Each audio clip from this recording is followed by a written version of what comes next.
আসসালামু আলাইকুম।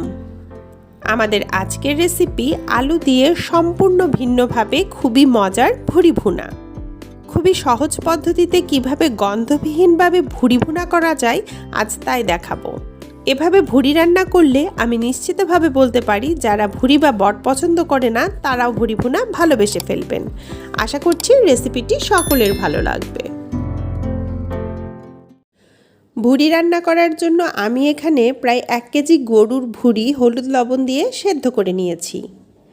ভুরিগুলো ছোট ছোট পিস করে কেটে কয়েকবার পানি দিয়ে ধুয়ে ভালোভাবে পরিষ্কার করে নিচ্ছি।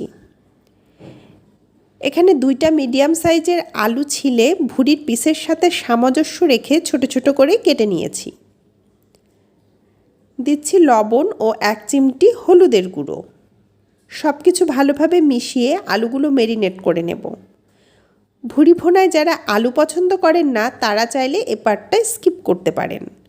আলুগুলো ম্যারিনেট করে রাখতে হবে ন্যূনতম 10 থেকে 15 মিনিট। যে পাত্রে ভুরি রান্না করব ওই পাত্রে ভুরিগুলো ঢেলে নিচ্ছি। দিচ্ছি প্রায় হাফ কাপ পেঁয়াজ। পেঁয়াজগুলোকে আমি 8 ফালটা করে কেটে নিয়েছি। দিচ্ছি 1.5 টেবিল চামচ রসুন বাটা ও হাফ টেবিল চামচ হলুদের গুঁড়ো, 1 টেবিল চামচ মরিচের গুঁড়ো, 1 চামচ ধনিয়ার গুঁড়ো ও পরিমাণ মতো লবণ। গোটা গরম মশলা হিসেবে ব্যবহার করছি 2টো তেজপাতা, 2টো কালো এলাচ, 5-6টা সাদা এলাচ, 7টা লং, 8-10টা গোলমরিচ ও 4 টুকরো দারচিনি। তেল দিয়ে দেব 1/4 কাপ। এখানে সয়াবিন তেল ও সরিষার তেল মিশিয়ে ব্যবহার করছি। মাংস বা মাংস জাতীয় রেসিপিতে সবসময় সয়াবিন তেল ও সরিষার তেল মিশিয়ে ব্যবহার করার চেষ্টা করবেন, এতে স্বাদটা কিন্তু বহুগুণ বেড়ে যায়। এবারে সব কিছু ভালোভাবে নেড়ে মিশিয়ে নিচ্ছি। একটা জিনিস লক্ষ্য করেছেন, আমি কিন্তু এখনও আদা বাটা ও জিরা বাটা ব্যবহার করিনি। ভুরির গন্ধ দূর করার জন্য এটা একটা টিপস। রান্নার প্রথমে আদা এবং জিরা বাটাটা ব্যবহার করা যাবে না। ঢাকনা দিয়ে ঢেকে চুলায় বসিয়ে দিচ্ছি। চুলার আঁচ মিডিয়াম হাই রেখে কিছুক্ষণ রান্না করে নেব। পাশের চুলায় ভুরি রান্না হতে থাক, এদিকে আমি আলুগুলো ভেজে নিই। ফ্রাই প্যানে তেল দিয়ে দিলাম। তেল গরম হয়ে আসলে ম্যারিনেট করা আলুগুলো দিয়ে দিচ্ছি। নেড়েচেড়ে আলুগুলো ভেজে নিচ্ছি।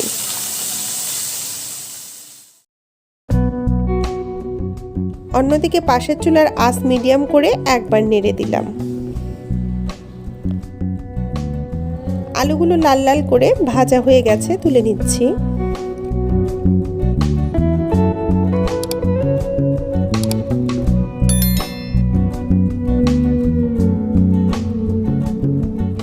আরও 5 মিনিট রান্নার পর দিয়ে দিচ্ছি 1 টেবিল চামচ জিরা বাটা ও 2 টেবিল চামচ আদা বাটা।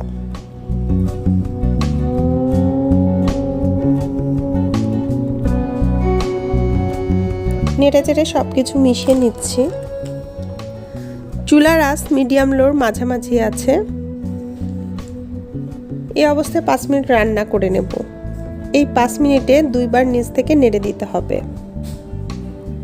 তারপর ভেজে রাখা আলুগুলো দিয়ে দিচ্ছি।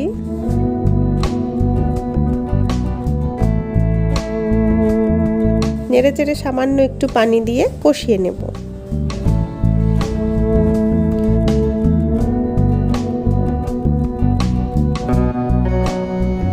পাশের চুলায় পানি গরম হতে দিয়েছি। এবারে ফুটন্ত গরম পানি ঢেলে আবারও চুলার আঁচ মিডিয়াম হাই করে রান্না করব পানি শুকিয়ে আসা পর্যন্ত।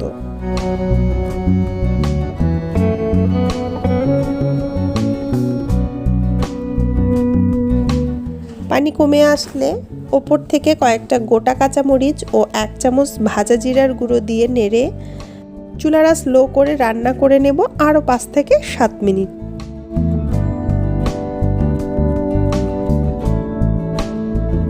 পাঁচ 7 মিনিট পর ঢাকনা খুলে নেড়ে দিলাম।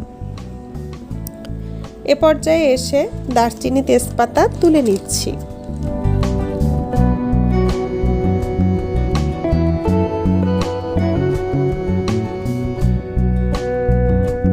এবারে ভুরি ভুনা বাগার দেওয়ার পালা। যে ফ্রাই প্যানে আলু ভেজে রেখেছিলাম ওই ফ্রাই প্যানে আরও 1/4 কাপ সরিষার তেল দিয়ে দিলাম। তাতে 4টা গোটা শুকনা মরিচ একটু ভেজে নিয়ে দিয়ে দিচ্ছি 3টা মিডিয়াম সাইজের পেঁয়াজ কুচি।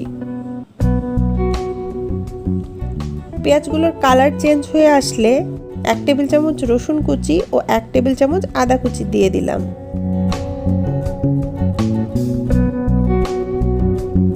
সবকিছু নেড়েচেড়ে লাল লাল করে ভেজে নিতে হবে। দেখুন পেঁয়াজ আদা রসুন লাল হয়ে এসেছে। এ পর্যায়ে এসে ঢেলে দিচ্ছি রান্না করে রাখা ভুড়ি।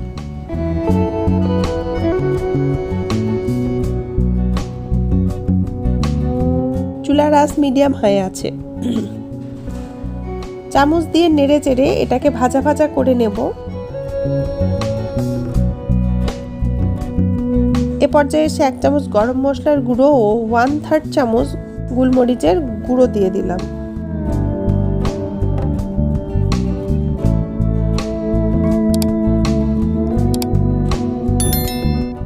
এ পর্যায়ে এসে কালারটা কিন্তু চেঞ্জ হয়ে আসবে আস্তে আস্তে। ভুরি ভুনা হয়ে গিয়েছে, আমি নামিয়ে নিচ্ছি। আপনারা চাইলে আর একটু ভাজা ভাজা করে নিতে পারেন। এভাবে ভুরি রান্না করে খেলে বুঝতে পারবেন স্বাদটা কতটা দারুণ হয়। আমার মনে হয় যারা ভুরি খায় না তারাও এভাবে ভুরি ভুনা একবার খেলে পছন্দ করবে। সম্পূর্ণ গন্ধবিহীনভাবে রান্না করা হয়েছে, যেটা ট্রাই করার পরেই বুঝতে পারবেন। সবাই ভালো থাকবেন, আমাদের জন্য দোয়া করবেন। আল্লাহ হাফেজ।